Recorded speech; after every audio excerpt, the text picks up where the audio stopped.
गौरी शंकराय नमः। तो चलिए फ्रेंड्स सुनते हैं करवा चौथ व्रत की कथा। बहुत समय पहले एक नगर में ब्राह्मण दंपति रहते थे। उसके 7 पुत्र एवं एक पुत्री थी जिसका नाम पुत्री का नाम मीरावती था।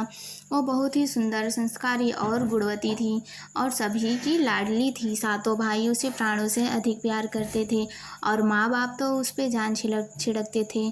वह विवाह योग्य हुई। उसका विवाह सुंदर, गुणी और संस्कारी व्यक्ति से हुआ और ससुराल में उसका जीवन सुखद व्यतीत होने लगा।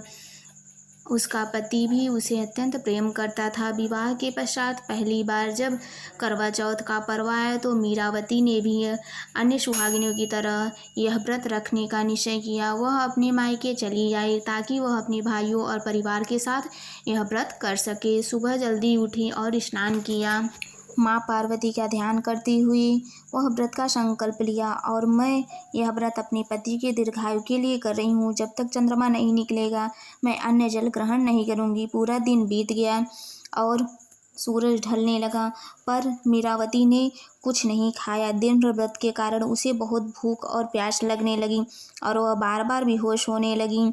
यह देखकर उसके भाइयों को बहुत ही बुरा लगा। वह बोले, चंद्रमा जल्दी निकल आए तो वह जल पी सकें। तब भाइयों ने उसके लिए उपाय सोचा। उन्होंने अपनी छत पर एक दीपक जला लिया और छलनी लेकर उसके लौ को एक पेड़ के झील के बीच में पत्तियों के बीच से दिखाया। दूर से देखने पर ऐसा लगा मानो चंद्रमा निकल आया हो।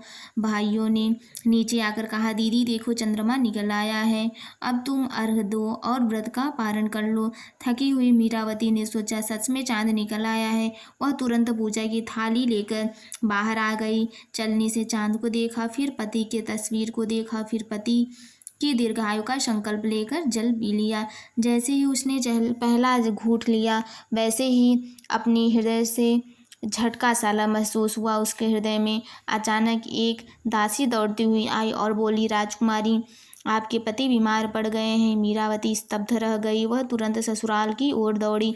ससुराल पहुंचते ही देखा उसका पति बिस्तर पर निर्जीव पड़ा है। उसकी आंखों से आंसू बह निकले।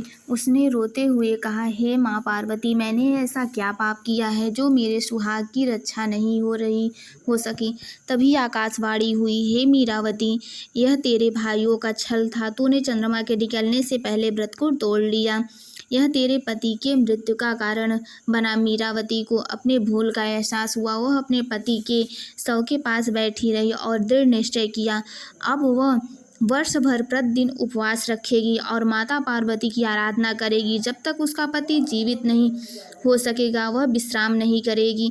मीरावती ने अपनी निश्चय को सच्चे मन से निभाया। दिन बीतते गए, ऋतुएं बदलते गए, लेकिन वह अपने पति के पास से नहीं हटी।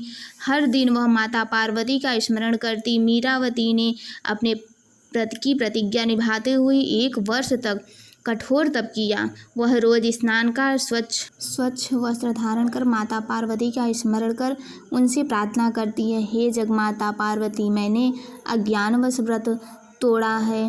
कृपया मेरे अपराध को क्षमा कीजिए। मेरे पति को पुनः जीवित कर दे और मुझे अखंड सौभाग्य का वरदान दे। उसका वह अटल प्रेम और समर्पण देख माता पार्वती अत्यंत प्रसन्न हुई। वे स्वयं उसके आंखों के सामने प्रकट हुई और माँ गौरी का स्वरूप तेजोमय था। हाथों में वरमाला और मुख पर ममता का आभाव था। माँ बोली, हे सती मीरावती, तेरा प्रेम और निष्ठा देखकर मैं अत्यंत प्रसन्न हूँ। तेरे भाइयों की भूल और तेरी अज्ञानता को मैं क्षमा करती हूँ।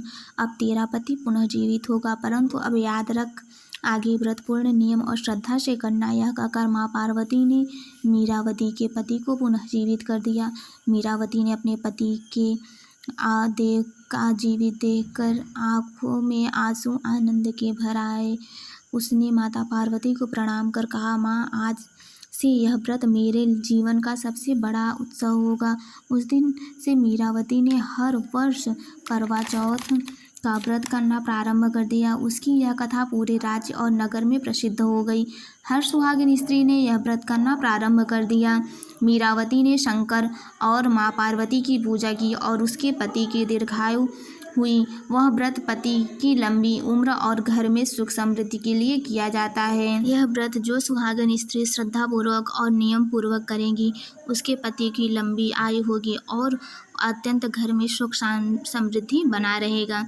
तो फ्रेंड्स, मेरा वीडियो आप सभी को ज़रा भी पसंद आया हो, ये कथा आप सभी को पसंद आई हो, तो प्लीज़ लाइक एंड सब्सक्राइब ज़रूर करिएगा। इसी तरह का वीडियो जानने के लिए प्लीज़ मेरे चैनल को सपोर्ट करिए।